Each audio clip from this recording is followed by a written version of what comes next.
आजपासून मी short blog बनवायला start करणार आहे, की तुम्ही पण आमच्या बरोबर राहा. आणि आता आम्ही फर्स्ट व्हिडिओ बनवते आहे, ती आहे ईशा माझी वहिनी. आणि आम्ही आता जेवण वगैरे वॉकला चाललो आहे. आता 9 वाजले आणि मी आजपासूनच म्हटलं की पुन्हा नव्याने एक सुरुवात करूया. मध्ये बनवायला सुरुवात केली होती, पण मी अचानकपणे बंद करून टाकलं. तर ते का बंद केलं होतं ते मी तुम्हाला नंतरला सांगेन, पण थोडंसं मोटिवेशन द्या. आणि आतापासून जे मी सुरुवात करते ते माझ्या सुरुवातीचा भाग तुम्ही बना.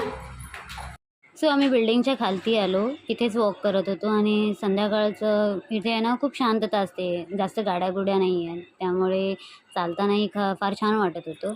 आणि आम्ही दोघी असे पहिल्यांदाच आलो होतो, एवढ्या दिवसांमध्ये आम्ही कधीच फिरलो नाही. अशी आमची वॉक पूर्ण झाली आणि आम्ही रिटर्न घरी आलो. मी हा छोटासाच बनवून बघितला की मला जमतो आहे की नाही. कसा बनला ते तुम्ही सांगा. Thank you so much for watching. Bye bye.